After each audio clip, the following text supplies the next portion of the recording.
Hello there, and welcome to The Meaningful Stitch. This is episode 38, and I am Amy Palco, and I'm coming to you from Edinburgh, Scotland. And this is my digital home from home, a place where I get to share with you my knitting practice and my knitting projects. Now, if you click on the little downward arrow just below this screen, it'll open up a description box, and there you will find all the show notes. You'll find a link to more extensive show notes over on my Patreon, and if you would like to go and support me over there, that would be very much appreciated. You can also support me through Ko-Fi, and there's a link for that too. There's a mailing address in case anybody wishes to send me anything, and yes, all the information will be there. So hopefully everything that I'm talking about will be included there. Like I said, more extensive show notes over on the Patreon. Also on Patreon right now, I'm running a book club.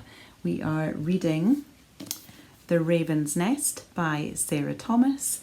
It's a wonderful book about a woman's time spent in Iceland. So she spent 5 years there, and it's a really fascinating read about belonging, about home, about language, and it really does inspire and evoke a strong sense of place. So we're really enjoying that. Alongside that, on my Patreon, I am running a make-along, a MAL, and it's called the Inspired by Iceland Make-Along. So we are making and knitting and crocheting and painting and all kinds of things. So that's a beautiful thing to be a part of, and so that's also happening over there on the Patreon. Also on Patreon, you get a mid-month, supposed to be mid-month, sometimes it's a little bit later, sit and knit with me episode. So if one episode a month isn't quite enough, then you can access a second episode over there also in the month. So there we go, that's the Patreon, that's all the admin, I think, but that leads us up to the card. So every episode I like to draw a card from my extensive Oracle card collection. And this time I've decided to draw one from the Animal Spirit deck by The Wild Unknown, which is written and illustrated by Kim Kranz. And this is the card that I drew. It's Crow. Which is rather appropriate because I can see two crows circling outside my window right now.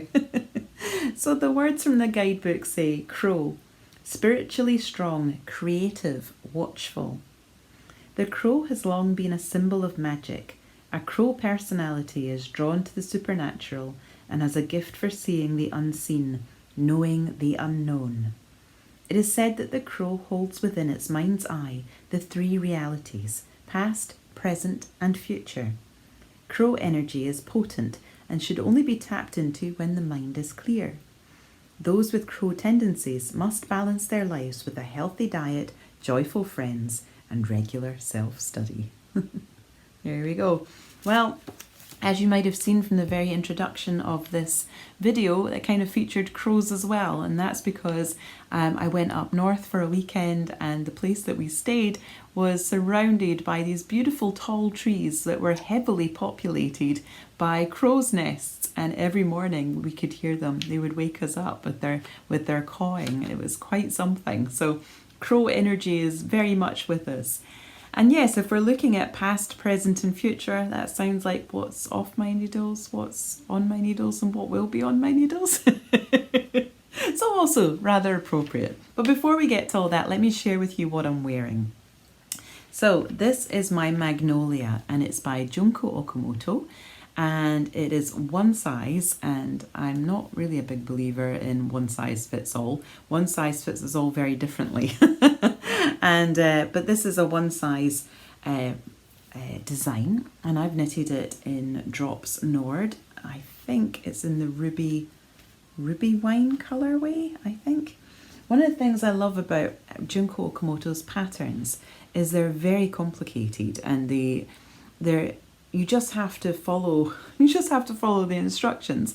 There's nothing in them that's beyond you. It's just that they have a great amount of detail in them, and this one in particular has a lot of shaping in it, because you'll see it's got these very dramatic splits in the sleeves. In fact, the sleeves are very dramatic altogether. I'm quite a fan of a dramatic sleeve, I have to say. And then the sleeve also has these amazing cable in the very long length of rib, and then the gathers, and then the split.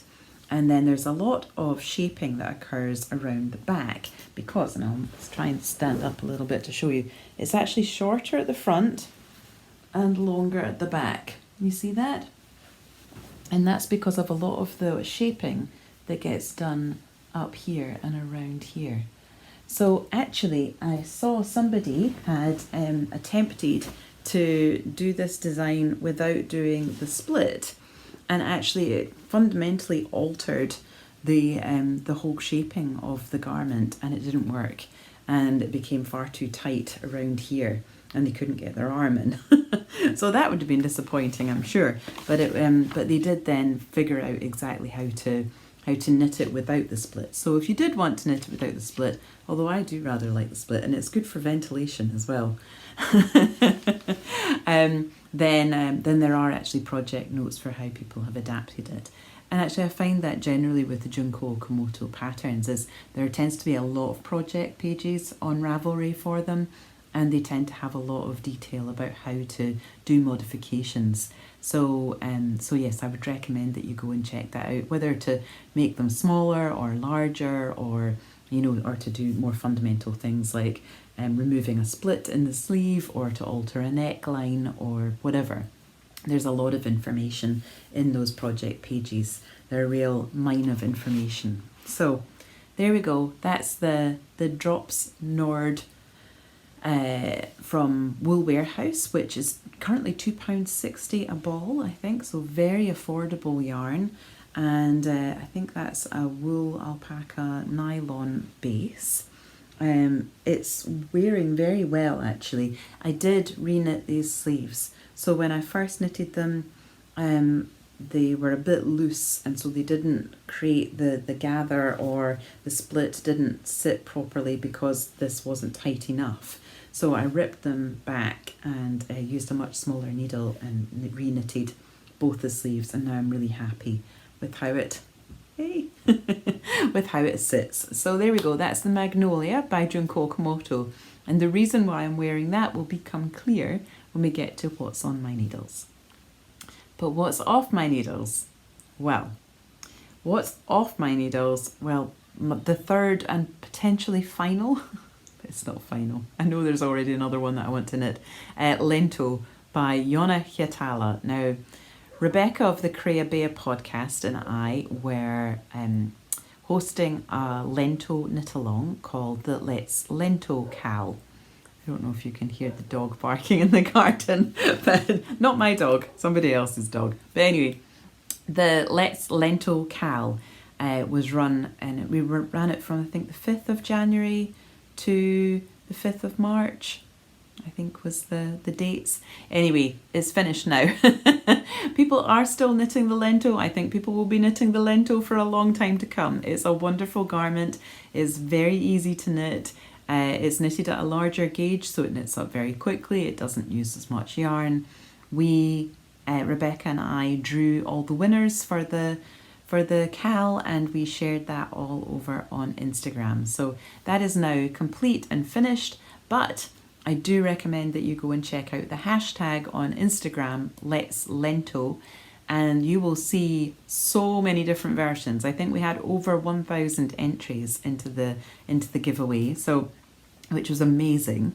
And yes, so go and check out all of these amazing versions of the Lento. Again, lots of really interesting modifications, lots of interesting colour choices, and style choices, how people are wearing it, etc, etc. Do go and check it out, well worth it. If you haven't knitted one yet, it may well inspire you to cast one on.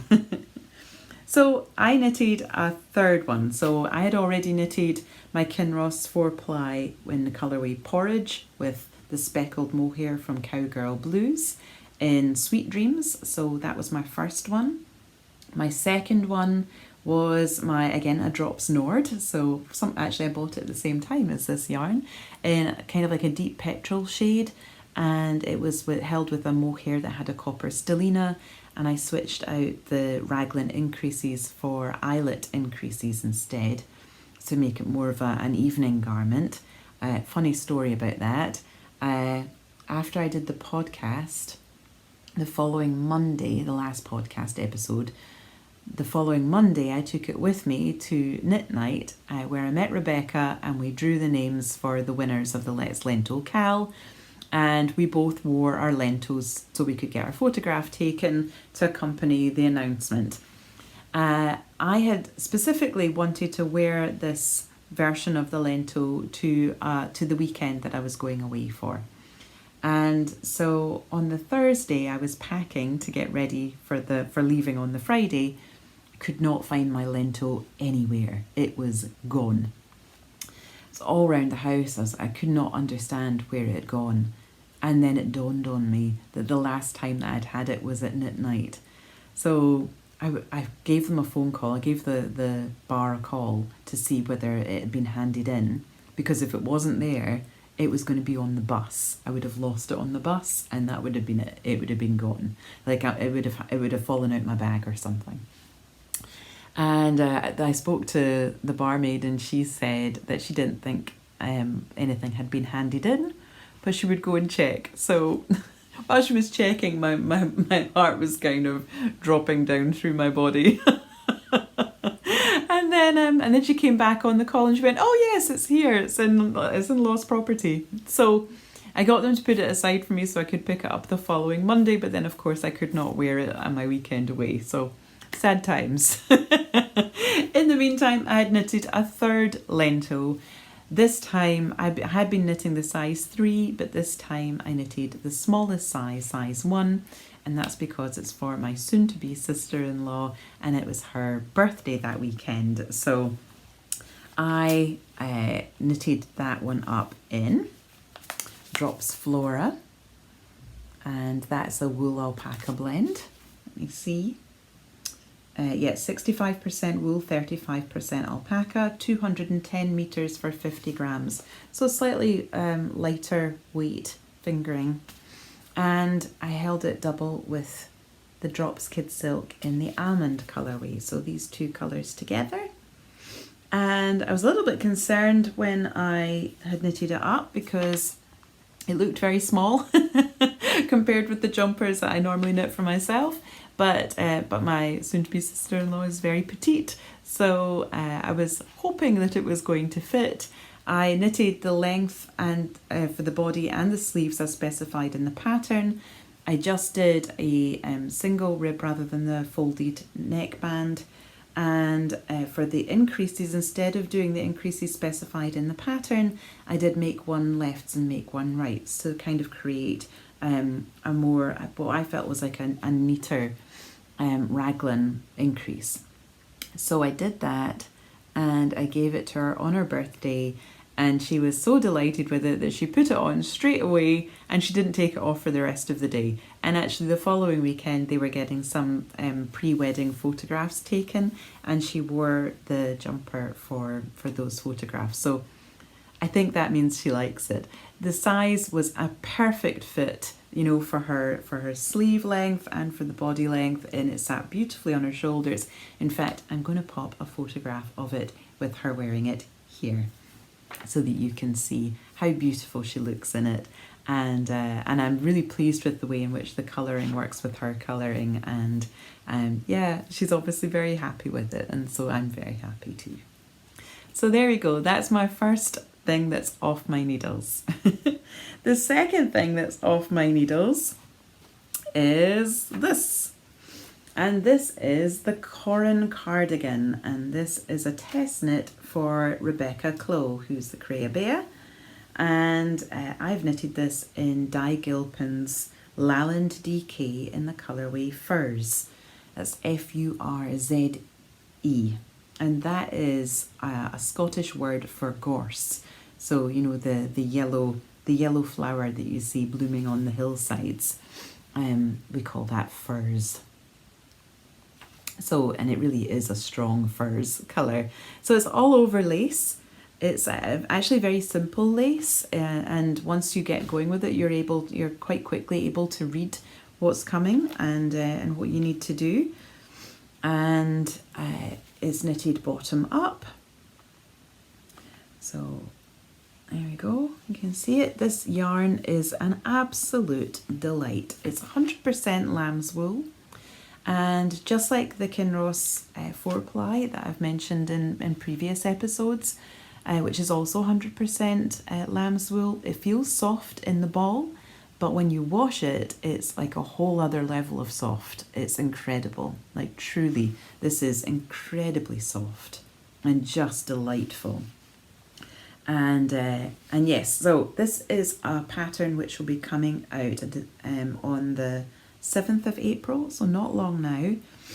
I participated in the test knit along with several members of my knit night, and so therefore we're going to be doing the photo shoot this coming weekend, and I think there's going to be 6 of us all together for the photo shoot, and I think together we make pretty close to a rainbow. So I know that Rebecca has just finished knitting an orange one.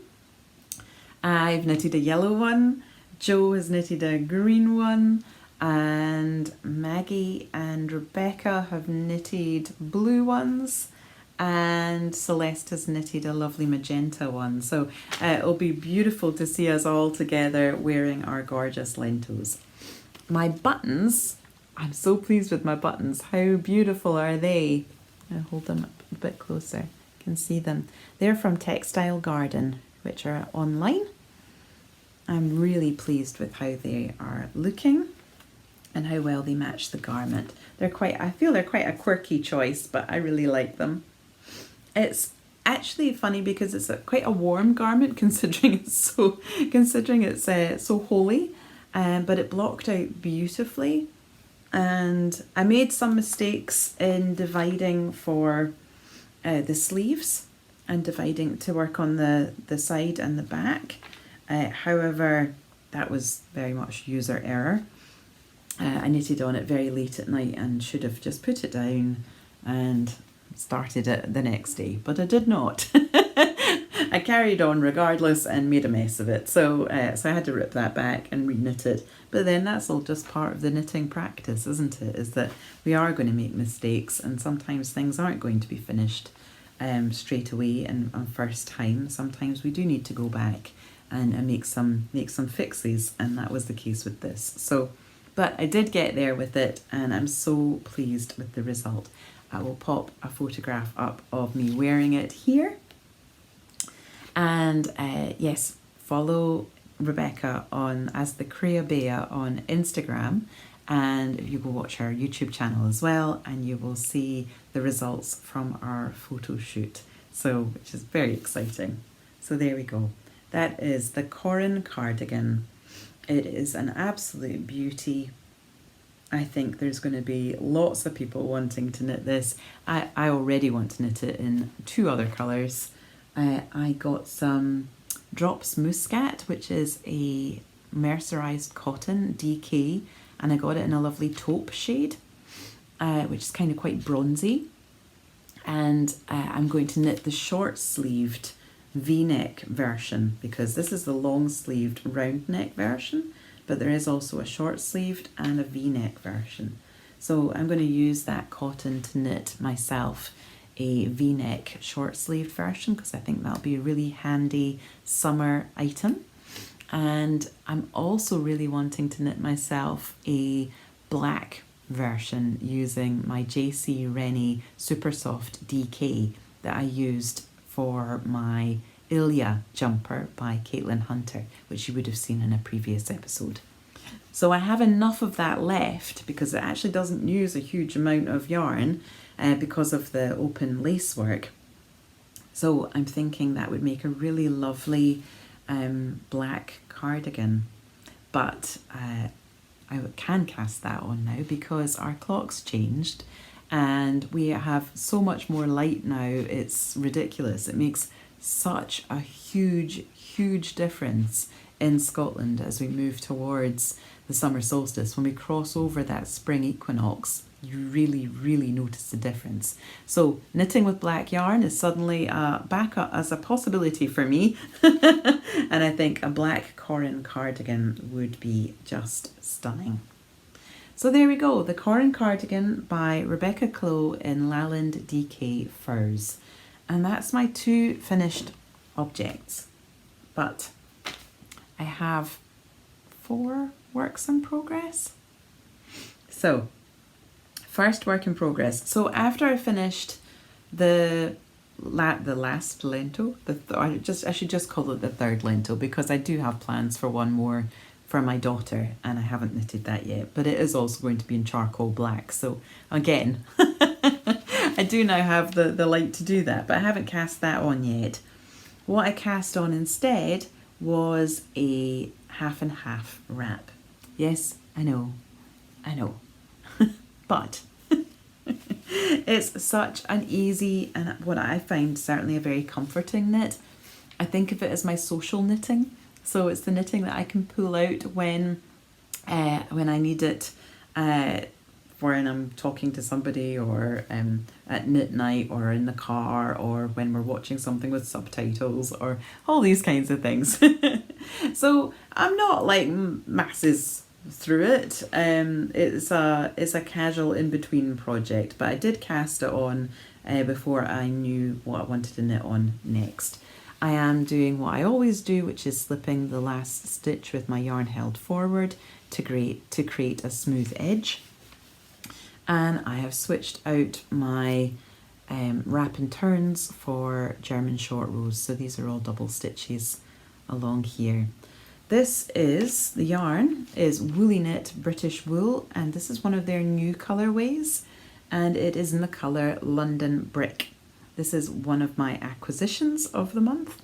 I got it using the code from Well Loved Knits. Bethany of Well Loved Knits is currently doing a collaboration with Woolly Knit, and they're doing a cal called Well Loved Woolly Knits.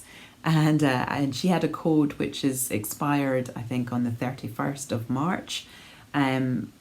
So you could use that to get, I think it was 20% off. So I used that code to treat myself to a cone of one of their new colourways, London Brick.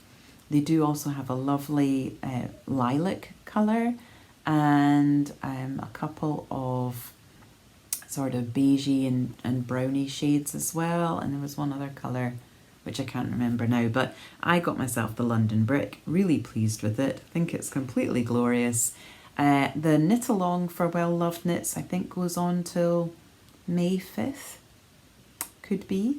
And if you enter it using the hashtag on Instagram, then you will be in to win £75 worth of Woolly Knit yarn. So worth it, I think. So I have already entered because I've shared my progress on my half and half wrap using this yarn. The yarn that I'm going to, so the half and half, I haven't even said anything, I've just assumed you all knew about it, but I realised that I should probably give you some information on it. So the half and half triangles wrap is a free pattern from Pearl Soho. It is a large square, very large square, which you can fold over diagonally to create like a double triangle wrap. So it's super cozy, it's massive, and your 2 triangles are different colours. So you create one triangle using your short rows, and then you pick up you resolve all of your short row wraps all the way down the length, and then you start again making your triangle, starting with the short end this time, and then short rows, and then ending up the longer. And so my second triangle is going to be in this colour. So this is the first triangle, this is the second triangle. I love these 2 colours together. I don't have anything quite like it. I suppose I've got these 2 colours involved in my shawlography shawl, the Stephen West MCAL from a couple of years ago. But these 2 together as a half and half wrap, I think, are going to be completely beautiful, and I'm very excited by that. So So I've made a little bit of progress in that. It's always a bit slow going at the beginning because your rows are so long. I am knitting the large size. I wouldn't knit the smaller size, if I'm completely honest, because like I said, you are folding it over diagonally, and then that diagonal length is is the width then of your shawl. So you really want that to have a bit of length to it in order to be able to comfortably wrap it around you. So it is a lot of knitting, it is a lot of garter stitch, but like I said, it's one of those filler projects. It's a project you pick up when you don't have the bandwidth to do anything else. Whether that's because you're distracted with a conversation or the television or travel, or whether it's just because you need some downtime and you just need to relax and you don't need to focus too much on your knitting. So there we go. That's my half and half. And like I said, I cast that on because I couldn't decide what I wanted to knit next. But I eventually decided I have quite a lot of sweater quantities in my stash, and they are all parcelled up with intended patterns, or with ideas of what I want to make with them. So I decided that it would be a good idea to use one of those sweater quantities and actually, use my stash, because I've got some beautiful yarn in there, and why wouldn't I want to use that? So that is what I'm doing. So I cast on a Junko Okamoto pattern. This is the Plum. This has been on my radar for the longest time. My mum has knitted 2, and I think would quite happily knit a 3rd because she loves this pattern so much. And so I took some advice from her. She said definitely do the tubular cast on. So I did. I was a good girl. I did the tubular cast on. And she also said cast on tightly. Make sure your tension is quite tight in the beginning of this particular neckband, because otherwise it becomes very, very stretched and falls off your shoulders. So if you want it to sit as a V-neck on your shoulders, and I already have slopey shoulders, as you can tell, this jumper's already falling off them, then make sure you're doing a tighter cast on. So that's what I did. The pattern is fascinating because you are actually moving through the fabric, moving through needle sizes to create a looser and larger gauge, and you're creating shaping in that way, which I think is very interesting. I made such a mess of this at the beginning, not least because while I was winding my first ball, my ball winder, my Swift is wonky, my ball winder is on its last legs. Well, it was on its last legs. It is now, I think, properly broken. And it broke while I was doing this skein, and it made a complete mess of the skein. And it took my husband 3 nights, really. He was doing it after finished work. Apparently he finds it very meditative. I just find it very frustrating. But he did manage to untangle the whole ball, bless him. So that was not a terribly auspicious start, I have to say. And then I did my tubular cast on, took ages over it, and then you are doing some increases within the rib. So some of these increases are make one rights, and some of them are make pearls. And I don't know why, but my make pearls, I made them in completely the wrong way, and it was really noticeable. And of course that's happening right in the very centre of your jumper. And I thought, oh dear, I really can't have that. So I tried to rip back my increases and realised that actually it was just going to be a lot easier to rip it all back and start again. So I did another tubular cast on. Did my make pearl rights properly this time, and continued on. The yarn that I'm using, I should tell you, is this. These are all hand wound balls that I'm using now because I don't have a ball winder. Tragedy.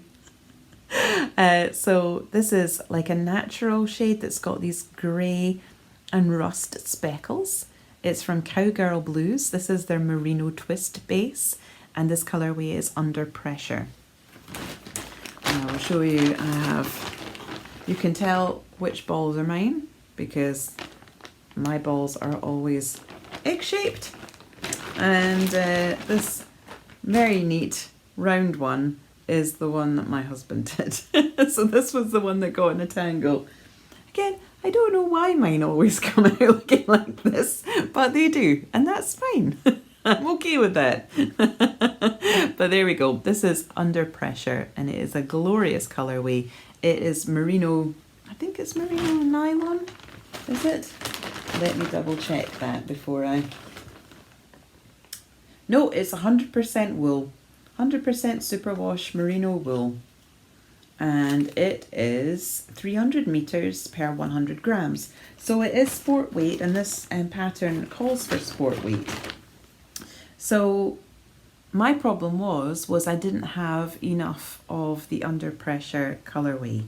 And so I decided to do what my mum had done, which was to use a third colour. So you're going to have your colour for your colour work, but she decided to add in a third colour as like a band, a background band, and then therefore make her main colour go further. So I decided to do the same. Do I have, I have a very small amount of it left. Now Ginger Twist Studio, which is my local yarn shop, also stocks a merino sport weight. It's called Pinup Sport, and I got it in the natural colourway. This is how much I've got, this tiny little nugget left, because I used it here. Now, there was more ripping back. So what I did was I knitted my main colour all the way down to here, and then realised actually that that was silly, because then I wasn't going to use very much of this, and the whole point of adding this in was to make sure that I was going to have enough of the main colour. So I then looked at a photograph of my mum's Plum when she had done the same fix, the same modification, and realised that she had started hers after the first repeat of the texture, which I'm going to hold up so you can see. You can certainly see it in the natural better than you can see it in the variegated. There you go. So I realised that she'd started it much earlier. So I ripped back 13 rows. Well, first of all, because it's textured and there's a little bit of lace, I took my 2.25mm needle and I threaded it through one row of, the right leg of one row of stitches. And then I ripped it back to make sure that I wasn't going to lose my stitches or have to rip back the whole thing again. So that's what I did. And then I introduced the Pinup Sport, which is a very, very similar base, I think, certainly similar meterage. And then I got to the colour work. And for the colour work, my intention was to use this, which is some leftovers from my Pink Fizz by Andrea Mowry, where I used this alpaca silk with their alpaca, with Hobby's alpaca lace. Now again, this is 166 metres per 100 grams, so it's slightly lighter weight than the yarn that I'm using. But I thought it would look really nice with the speckle in the variegated yarn. However, I don't know if you can see, it's actually quite a bit darker than the speckle. And the other thing was which I don't know why I didn't really put it together, but the alpaca silk with the superwash merino together in stranded colour work, they were not happy together. The stitches were sitting very separately. They weren't creating a coherent fabric. Of course, you know, now that I'm saying it, it makes total sense, but for some reason I really thought it was going to work, and it didn't. So back to the drawing board again. I ripped out my the colour work, and I decided, I went into my stash and I had a bit of a rummage, And I found this ball, which my mum had given to me as part of my last year's Christmas Advent, when we do an Advent swap with one another. And this is, oh no, that's wrong. There it is. This is Fonte Ombel. I think it's the colour 1046, which is not a terribly inspiring name for a colour, because it's this beautiful sort of cinnamon shade, and it is a 75% wool, 20% wool, 5% polyamide. So it's a bit thicker, it was quite a bit thicker, you can see, than say like a mohair silk would be. And let me tell you what you get for it. So for 50 grams, you get 145 meters.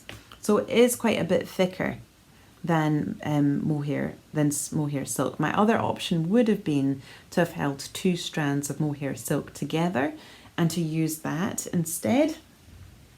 But because I had that in my stash, I thought, well, that would just be perfect. So that's how much I have left after doing the colour work. So I had more than enough from one ball to do that. And I will hold it up so you can see. I think it's actually really effective. One of the things I really love about colour work actually is, you know, the contrast obviously of the colours that you choose, but I really love adding in another dimension by creating something a bit different with the texture also. So this really fluffy fibre has created this gorgeous halo, which is actually sitting really nicely with the merino. So I'm really, really pleased with that. I've now divided for sleeves. There we go. And I have now started working on the body. As you can see, I've maybe got about ½ inch of the body. The body will have a cable detail running down the length of it, and I think there is some waist shaping to the body as well. So I've got quite a lot more knitting to do on this, but it is glorious, I think. I'm really enjoying it. I really like how it's looking, and I think it's going to be a very wearable jumper. So yes, really, really pleased with this. Not without its errors. Again, all my fault, not the patterns, but worth persisting with, I think. And as all beautiful garments are, it's not always going to be plain sailing, particularly if we're stretching ourselves a little bit and we are, you know, trying out new things, or we're returning to techniques we haven't done for a while, or whatever it is. Sometimes we just need to slow things down, pay attention, and not assume we know how to do something when we clearly don't. And yes, end up with something which I think will be really spectacular. So, next thing on my needles. And again, influenced by my mum cast on a Saturday shrug. Now, I showed you my Saturday shrug, a beautiful free pattern by Jackie Rose of the Caddy Jacks Knits podcast. And I showed you mine last episode, and I had used some gorgeous hand-spun yarn which had been spun for me by my friend Ivana of the Republic of Me podcast, which I also really recommend you go and check out. So I am wearing that shrug all the time. It's become like such a go-to piece. I love to wear it around the house. I love to wear it outside. I quite often put it on over my grey wool jacket. It's just become one of those go-to pieces for me. So when I saw Mum working on hers, I thought, oh, I need another one. And actually, just at that point, Jackie brought out the Friday shrug. And the Friday shrug is a beautiful marled piece, which is knitted using 2 strands of fingering weight. Now, I had actually already looked out some like stray balls of DK weight yarn, which I was intending to hold double in order to create like a fade and a marled effect. So that all inspired me just to get a move on and cast it on. So that's what I've been working on. I'm so enjoying it. I'm nearly finished it actually. This is getting close to cast off. But here it is. Isn't it? I think I like it even better seeing it on the screen. So most of these colorways are drops. So what do I have? I wrote them down. Drops Lima in navy blue, Drops Charisma in grape, Drops Lima in ruby red. Is that right? Ruby wine, sorry. Then Drops Lima in red, Drops Lima in rust mix. And then I have started using this yarn here. This is all I've got left of it. Oh dear, it's gone under the sofa. There we go. I've only got this much left, so I'm just knitting that as I go. And so this is Brigantia. Brigantia is out of business now, which is a shame, but this colour was Pomegranate in their DK. Now coming up, I have this, which is Cascade 220 in the DK, and it's the colourway Pickled Ginger. You might recognise this from the Kingston if you are a long time viewer.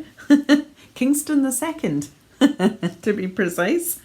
And then after that, I'm going to go into this, which is the remnants of my DK, the Lapland DK in Furze that I used to make my Corran cardigan. So I'm going to finish off my Saturday shrug using the Lapland DK. So that's what we've got coming up. Let me show you. Those are the colours that we're going to transition into from there, if you can imagine it. So the Lapland is going to be like a really pretty strong pop at the very end of something which is a bit more of a gradient. Certainly the shift from the ruby wine to the red was a bit more pronounced, but I still really like it. And yeah, so I'm nearly finished that. It's really simple. It's just 1x1 rib. I used a German twisted cast on, although a tubular cast on and cast off are recommended in the pattern. But yes, I used that, which has created a lot of stretch, which is good. You might remember in the previous episode I mentioned that I had made a bit of an error with my Saturday shrug in the hand spun, which was that I had washed and blocked it, and to block it I had put it over I'd put a broomstick through the length of it and then hung it up, and of course it just, you know, stretched, of course.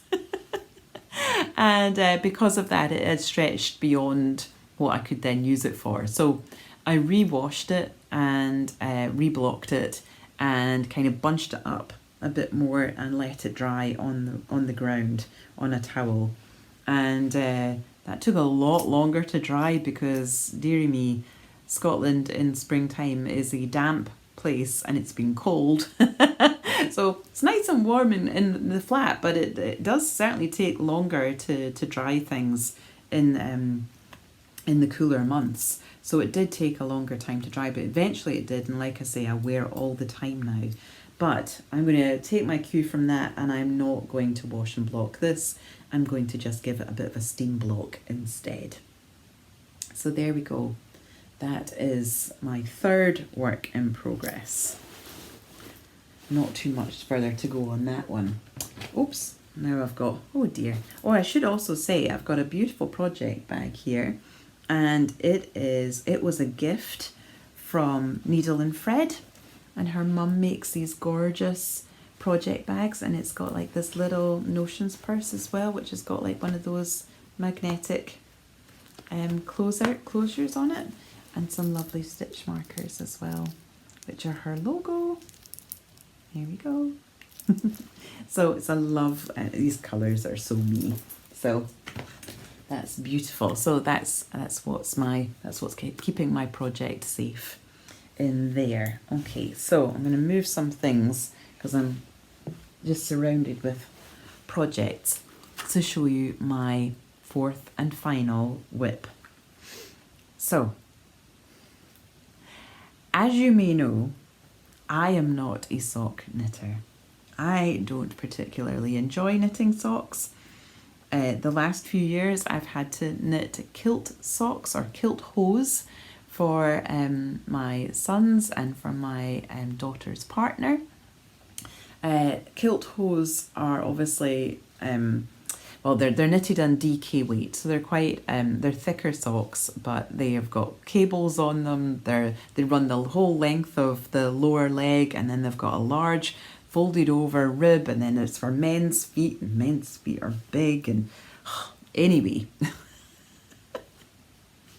I didn't really enjoy knitting them. I did knit them, and I knitted them with a lot of love and a lot of care, and, you know, absolutely poured best wishes into them, because that's, you know, what I want for these people who are wearing them, my sons and my daughter's partner. Obviously want them to be able to step forward with love and confidence and all these kinds of things, and I wove all of that love and into those socks. But generally I don't knit socks. All of this is a prelude to say that my fourth whip is a sock. So on last Saturday, I and some of my friends from Knit Night went to the Scottish Wool Producers Showcase, which was an event run by Eva, who's also the director of the Scottish Yarn Festival, which was formerly known as the Perth Festival of Yarn. So this was the second Scottish Wool Producers Showcase. I have actually recorded a second video where I will share all about that event and the vendors that were there and who I purchased from and you know, all of that good stuff. I have created a separate video for that because it was just too much to try and put that in one of these regular episodes. But because I was going to go to that, and then I was actually going through to Dundee to visit my daughter, and then I wasn't going to be coming back until the following day, I had my overnight bag with me, I had my yarn purchases, and I knew that I didn't want to take my half and half wrap with me, because even although that would have been the easiest thing to knit on, I was not going to cart a cone around with me. Now, I'm not averse to carting a cone around with me, and I've done it frequently, but I didn't want to do that on this occasion because I was already carrying so much. And I found myself thinking, what I need on my needles is a sock.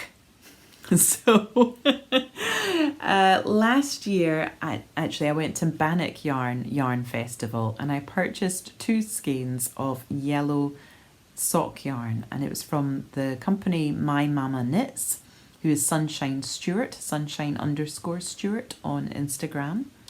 And the colour is called Golden Pears. It's a beautiful colour, and I bought these skeins specifically to knit 2 pairs of socks.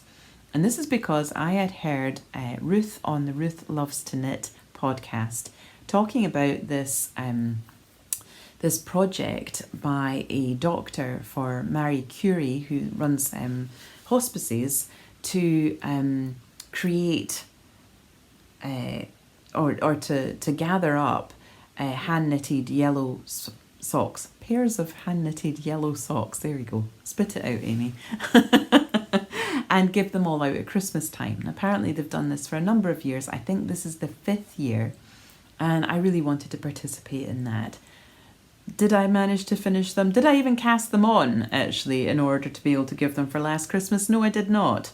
However, this Christmas, I may well have 2 pairs of yellow socks to donate. So, just as with the kilt socks, I'm trying to really invest love and care and best wishes into every single stitch for the well-being and the comfort of the person that's going to be gifted these. So I chose a pattern which was a little bit more of a complex design than perhaps I should have done, considering this was going to be travel knitting and social knitting, but I really do like a pattern in a sock. rather than a plain one because I get bored. So I turned to Curious Handmade, which is Helen Stewart, and I cast on the Vapor socks. So here they are. I've put them on my hand so you can see. It's got this really lovely detail down the sides. It's got the lace down the front. It's plain at the back. You can really see the variation in the colourway. Really pretty. You've got these heel flap and gusset where you're knitting and slipping your stitches. Then picking up and turning your heel. And now I am working the foot. So I'm pretty far down the foot actually. I've not got too much further to go on these. And then I will cast on the second one immediately, because if I don't do that, I will end up with only one sock, and that would be sad. So like I said, I've got another skein of yarn. I'm going to do another Helen Stewart sock pattern for that. I think possibly the Magnolia socks, because I think that those would be really nice too. And yeah, I'm really pleased with how these are working up, and I'm actually really enjoying them. I know, I've shocked myself. Maybe I will become a sock knitter yet. I'm not convinced, but maybe, you never know. So I'm using 2.25mm needles. These are the Chiagu. They're very sharp. They have a, well, they're supposed to have a cord that doesn't have a memory, but mine has a kink in it. I don't quite know how I did that, but maybe that can be remedied. Anyway, I am knitting these on magic loop, which again, totally not like me. I would normally do my socks on a set of double pointed needles, and I do actually find double pointed needles much faster, but I am quite enjoying knitting this on these, particularly because Helen Stewart has written the pattern for magic loop. So it's not that you can't knit them on double pointed needles, but she refers to needle 1 and needle 2, and it's just a bit easier to follow actually. I did get myself in a bit of a fankle at the beginning here and started to get myself a bit lost, and I had ended up having to rip back a little bit and pick up my stitches again, but I got back on track. And then actually I thought, maybe this is ridiculous. Maybe I should just have done straightforward vanilla socks. Why am I persisting with lace? Because I don't know, you might not see, but the you can see I've made a mistake here. Just don't look at that. Look from here.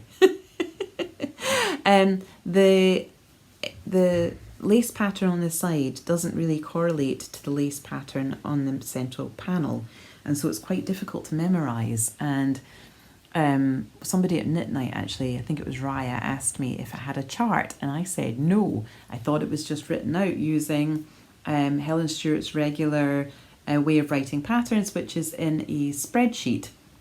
So when every single row is written out, and you just tick off each row as you go, and then there's a percentage system, which means that you can then ensure that you're not going to run out of yarn. It's a very clever system, but I really wasn't getting this this lace pattern. It just didn't make sense to me, and so I ended up like flicking all the way through the pattern and got to the very end, linked on the last page, and it had a chart.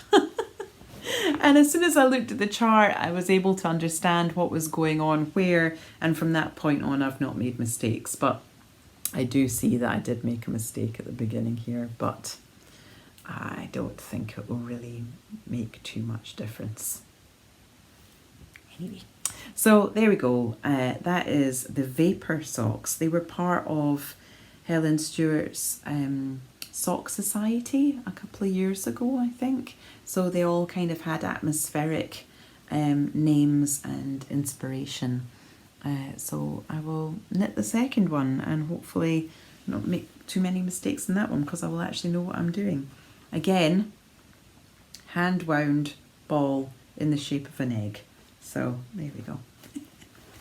Everything's hand wound these days, which is partially why I have not yet cast on what is about to be on my needles. And I had intended to cast this on last week, and I have not yet.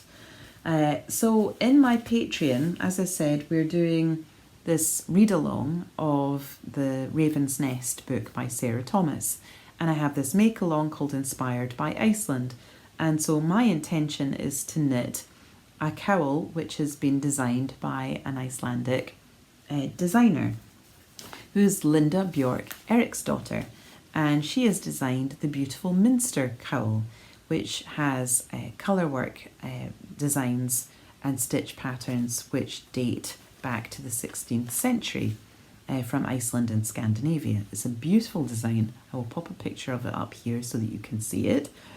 I have intended to knit this for the last year. It's been out for a year now, and this is me finally getting round to it. I am going to be using my 2 skeins of Lammermuir wool in the Hillfoots Blend 4-ply. I talk a little bit about this Lammermuir wool in the special episode about the Scottish Wool Producers Showcase, but I will tell you again here that it is a blend of Shetland and Gotland. So it's got this lovely silver shade. It's very, very soft, and it's slightly nappy.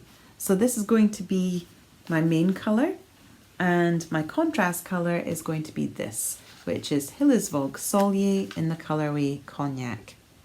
And this is actually left over from, can you see here? There you go, from my quadrangle spires. So this is all Solje Hillesvåg, this wrap that you can see along the back of my futon. It's because it was ended up so huge, it's not a shawl, it is very much a blanket, and so I've decided this is where it lives. So this was a leftover skein from that project, so I'm going to be using that as my contrast colour, and these as my main colour, and I'm going to cast on the Minster cowl, and I'm so excited to do that. But as I said, my ball winder is broken, so I will be winding this by hand. Maybe I'll do that this evening. I think I might do that tonight. So that's one plan for what's going to be next on my needles. Another plan is that I want to knit, and I saw this sample at the Scottish Wool Producers Showcase because the Journal of Scottish Yarns was present at the showcase, and they very kindly gave me this, they gifted me this copy of the 2nd issue. 3rd issue is due out in May. I talk a lot more about this this issue and the 1st issue in the other episode, in this special one on the showcase. But it has a really lovely pattern in it called the Moness shawl. And it is designed, can you see that there? It's designed by Maddie Harvey. This is Maddie here. Maddie and I went to school together. We were in the same class together at high school, which is lovely. And so yes, this is the Moness shawl. It's knitted in lace weight, which is what I have. Again, it is my Lammermuir. It's 100% Shetland. It's single ply.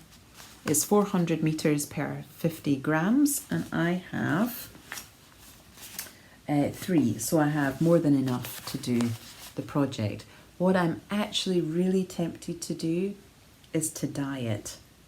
I think I want to dye it like a really deep wine shade, like a shade not too dissimilar from this is what I'm thinking I might dye that up as, and then knit it. So that's a thought. I'm not entirely sure if that is what I'm going to do, but yes, I would really like to do that. And then the 3rd project, which will be on my needles really soon, is this hat. Now, we had a lovely visitor come to our knit night called Eileen. Hi, Eileen. And she is a horn player, and she was touring with her orchestra, and they were performing at the Usher Hall. And that was on the Sunday in Edinburgh, and she had the Monday off. And so she asked if there was a knit cafe or something that she could come to on the Monday. And of course there is. So she came along to our knit night, and she had contacted a local mill to her in Sweden. And they had gifted her 20 skeins of yarn and 20 copies of this pattern to give out to the ladies that were present at the knit night. Oh. So we got this beautiful skein of yarn. So the company, the mill is called Yarbo. And this is Yarbo Select number 6. It's Swedish combed wool. And it is, let me see, 100% Scottish wool, sorry, Swedish wool, Scottish wool? Swedish wool, and it's 100 grams, 180 meters. There you go. It is very, very soft. It's really lofty. It's got a lovely handle to it. It clearly has very strong stitch definition. This jumper is incredible here as well, which matches the hat, but we just have the hat pattern. So we thought it would be really fun for us all to knit the hat pattern and then get a photograph taken so that we can send it to Yarbo and Eileen to say such a huge thank you, such a very kind and generous gift, and yeah, just such an exciting thing to happen and just so lovely. So that's my other future work in progress. Future work in progress? No, that's not quite what I meant to say. What will be on my needles soon. Which takes me on to what's new to me. So what's new to me is, so I don't have that much that's new to me that I'm sharing in this episode, because most of my acquisitions were made this past month at the Scottish Wool Producers Showcase. So I show all of that in this separate video. But I did get a couple of books, so I want to show you those. The first one is Amy Gilles's Neons and Neutrals. Now I think I mentioned this was coming out in my previous episode, but now it is actually here. I picked up my copy from Ginger Twist Studio, where I had pre-ordered it. I like to, where possible, support my local yarn shops, and so if it's possible to do that, then I will, by pre-ordering my copies from there. But this is a beautiful book which combines these neons with these neutral shades in a variety of different ways. But the other thing it really does is it attempts to bring together different, that's a really good example, different types of yarn and different fibres. So it's not just about combining the two different sort of colour families, the neons and the neutrals, but it's also about bringing together different types of yarn and different types of fibre to create really interesting fabrics, which is something that I'm really interested in just now, particularly so because of the next book that I'm about to show you. This is called The Confluence, and it's by Caitlin Turowski, who's I've forgotten what her handle is now, Wonder Knits. She's done some really beautiful patterns recently. I've been keeping an eye on them. She's got a new scarf pattern out called Bright Here, Bright Now, where she's like brushed the mohair. It's glorious. So she's a really interesting designer to keep an eye on. This one's been getting a lot of publicity. It's absolutely stunning because you've got this, it's like a large jacket, an oversized jacket with this kind of exaggerated stitch, which is then created by holding together lots of different strands of yarn. So I'm really interested in that one too. I loved this book so much that I then purchased a copy for my mum for her birthday as well. So maybe we will have a wee look through and see if there is a shawl or a jumper that we would like to knit together. I will be going out to visit my parents at the end of April. So yes, I might be able, I'm wondering, I might be able to persuade her to record an episode. What do you think, Mum? You up for it? So that was Neons and Neutrals. The other thing, and this kind of like blends together the next section, which is what's been bringing me joy, because I went to a exhibition at the National Museum of Scotland, and it's all about the textile designer Bernard Klein, who is a very famous textile designer based in the borders of Scotland. And he was in the modernist, mostly a modernist period, so really kind of taking you through the 60s and 70s, and really spectacular fabrics that he created, and they were used by Dior and Givenchy and Chanel, and so you've got some of those examples in the exhibition. The exhibition was really good. I really enjoyed it. It's too small. I think they have a lot of Bernard Klein in the archive at Heriot Watt. I would have loved to have seen like a really much more there than there was. I thought the lighting wasn't that great, and obviously then some of the exhibits are also behind perspex, and when you've got bad lighting and perspex, I felt like the colour wasn't really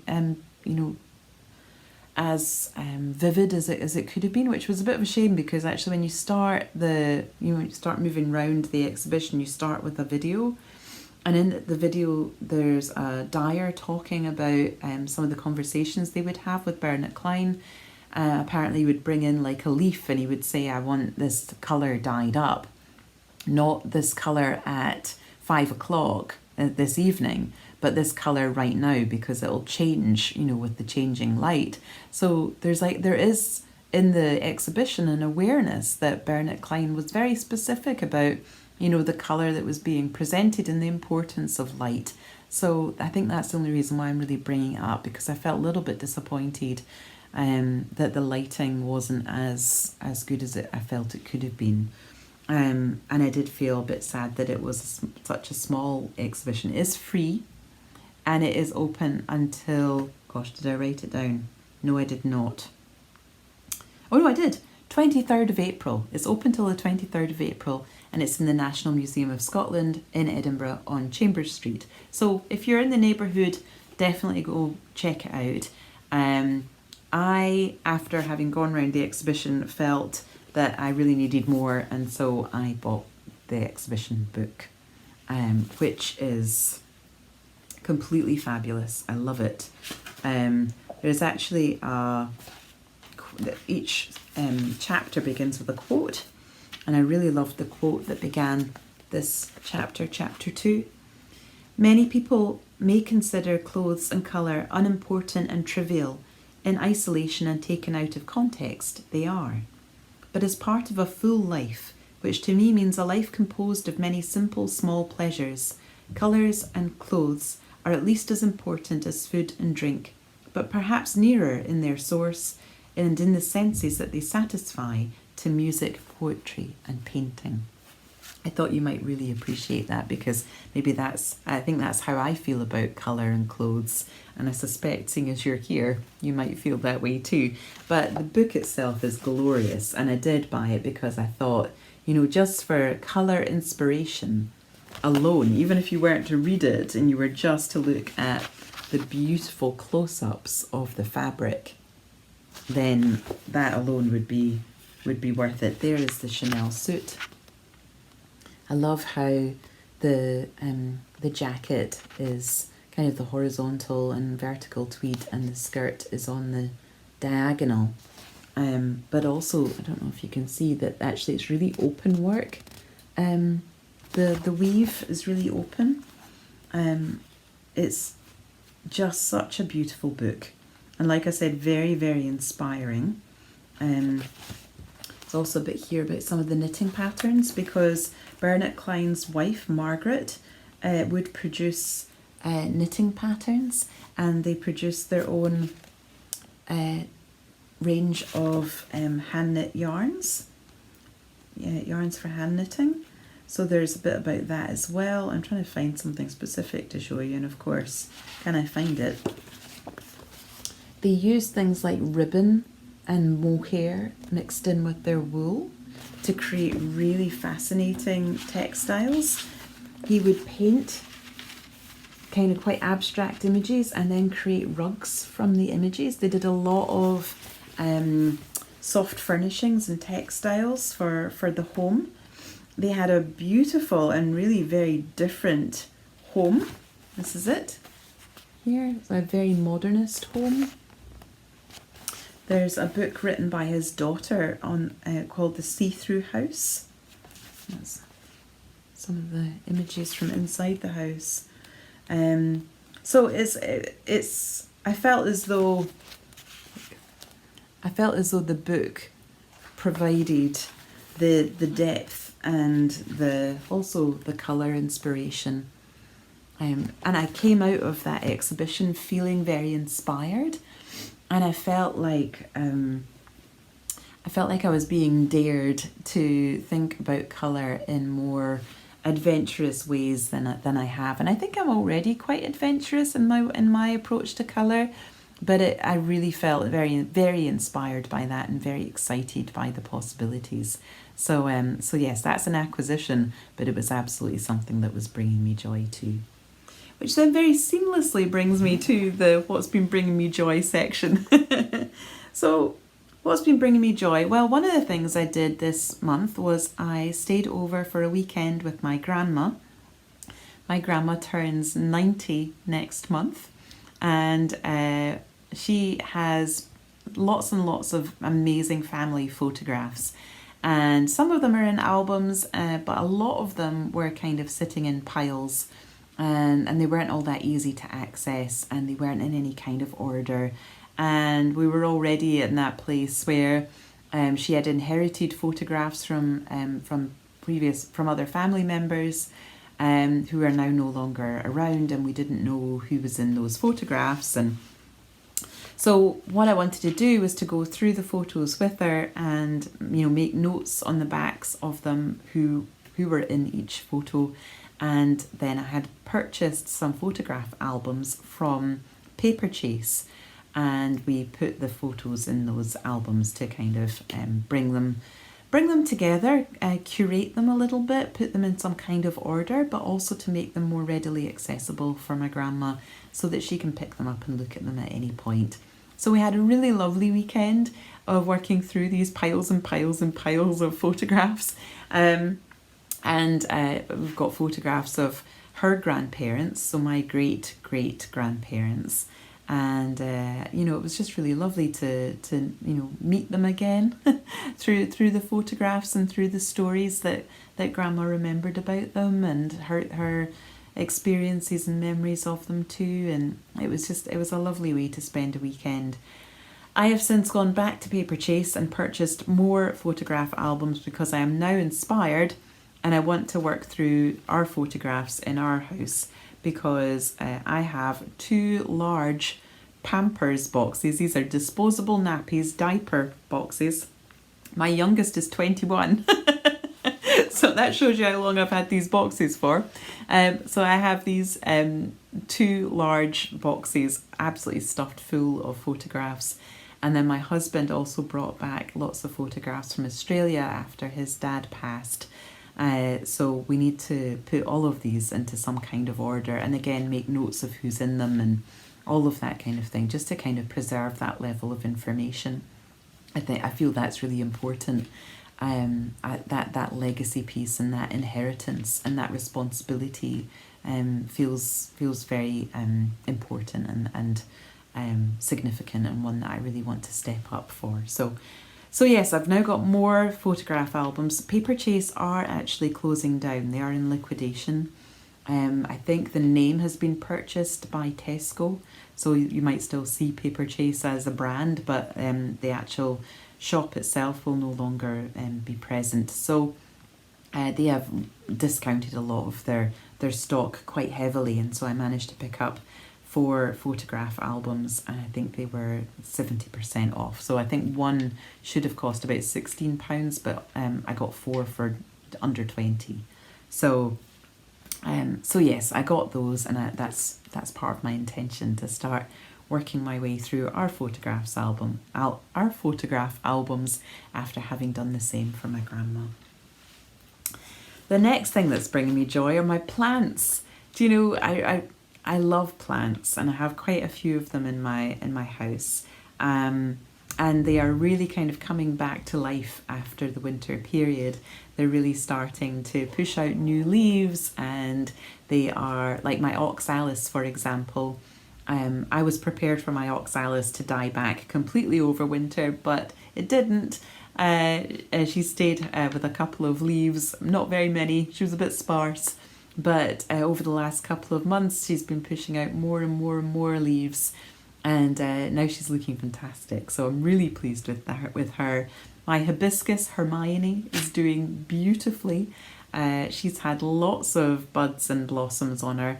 Although while the blossoms would push out of the bud, they didn't come into fullness over winter. But now they've started to do that again. Now they've got a little bit more light. I also have an amaryllis. And I really didn't think my amaryllis was going to grow because it stayed in the bud for so long. Stayed in the bulb for so long. But finally it pushed up to quite short, stumpy stems and now has 6 flowers on it. So again, really happy with that. And the other thing is I managed to find the begonia bulbs of my dreams. I always had an idea that with my window boxes, what I would really love is cascading begonias in like a peach shade, like a corally peach shade. And I'd managed to find these bulbs. So I need to sort out my window boxes, and I'm hoping to do that in the next week or so. So that's bringing me joy. The next thing is that we did go up north for a weekend. Went up with a group of women from Edinburgh. Most of them from Edinburgh, although some came from Aberdeen, some came from further afield than that, some came from New York, and it was just, and some came from, and we also had somebody come from Berlin, and that was really lovely. It was nice to meet new people, and we had a private chef for the first night, and the food was delicious, absolutely exquisite. There was no drama at all. It was just fun and good conversation, good food, and I got to do a little bit of knitting as well. And I went on a bit of a walk, and I took some footage as well of the surrounding area in Perthshire. So I will share that at the end of this episode if you want to stick around and see that. The next thing I've got on my list is the Scottish Wool Producers Showcase, but I have spoken about that already. So like I said, I've got a separate video all about that, so you can go and check that out. But we did have a lot of fun at it. We saw lots of wonderful yarn and met so many interesting people who are very passionate about reviving the Scottish wool production industry, from people who are milling to people who are tending to the animals to people who are dyeing the yarn. It was just truly a brilliant event, and clearly a growing one as well, because it was smaller last year. It's a bigger event this year, and it sold out prior to the event happening, so there were no tickets on the door this time. So I think that really goes to show that there's an enormous enthusiasm for this. And I think Eva is just putting on just such wonderful events, which, you know, are just absolutely must-attend events now in the Scottish knitting calendar. So that's really exciting. And the next event in Scotland, I think, will be the Scottish Yarn Festival, which the previous year it was the Perth Festival of Yarn, and it's now been rebranded as the Scottish Yarn Festival. So that will be running in September on the 9th and the 10th. Tickets are not yet released, but if you sign up to the newsletter, you'll be kept in the know and you'll be able to get your ticket. So maybe I will see you there. The next thing I have is movies. So last year for Christmas, instead of giving things, I decided to give experiences. So to each one of my children, I gave 3 envelopes. And each envelope was an invitation to a family event. And so the very first one was a movie night at our place in March. So we had that last week. We watched a double creature feature. So my husband identified 5 B movies that he thought would be fun to watch, and sent the trailers out to everybody so everybody could vote for which ones they wanted to see. And we ended up watching Forbidden Planet with popcorn. And we had the projector. Frank had set up the projector and had set up all the seats for us and everything in the lounge, and so we were comfortable and we could watch this on the big screen. So we watched the Forbidden Planet, and then after that we ordered pizzas from Oregano Pizza, which is our favourite place in Edinburgh to get pizzas, because they do a good gluten-free base. Not something you can always find, unfortunately, but but yeah, so we got Oregano pizzas, and then after that we watched The Creature from the Black Lagoon, which was brilliant actually, and we all really enjoyed that. And we decided that the next movie night that we have, we'll need to watch The Shape of Water, which obviously was influenced by The Creature from the Black Lagoon. So there we go. That was our movie night. Our next experience is going to be an alpaca trek, and the one after that is a escape room. So that should be a lot of fun. Other things that I've been watching, I'm watching the series Shadow and Bone at the moment. The second series has come out. I rewatched the first one, and then when I knew the second one was coming out, because we watched the other one a while ago and I couldn't really remember anything that happened in it. However, my son's partner Sonia has said that she is reading the books and that they're really good as well, so maybe I will read those books. Sorry, that was the door. That's my new mobile phone just arrived. So, as I was saying, Rebecca was telling me that I should really read the Court of Thorns and Roses series by Sarah J. Maas, and Sonia's also read those, and I think Sonia's also read some of the other series as well. So maybe I will go and read those. I did actually then realise that I had the first of the Court of Thorn and Roses books on my Kindle. And actually, I had obviously read it because when I opened it up, it was at the last page. I don't remember anything about it. So I will go back and I will read that. The other thing I've been watching on the TV is The Reluctant Traveller with Eugene Levy. That's it. Oh, we so enjoyed it. It was just... he goes to some of the most wonderful places, and he is absolutely the very definition of what seems to be quite a reluctant traveller, although he's really pushing himself outside of his comfort zone. And I think I must have taken some inspiration from that, because I'm also pushing myself outside of my comfort zone, and I have bought a ticket to New York in October, because I'm going to go to Rhinebeck. So I'm so excited. I'd been talking again to Rebecca about it. Rebecca had already bought her ticket. She was meeting up with Mega from Skeins of Dreams podcast, who we're both friends with. And I was saying, I would really love to go. I had planned to go in 2020. But obviously we all know what happened to those plans.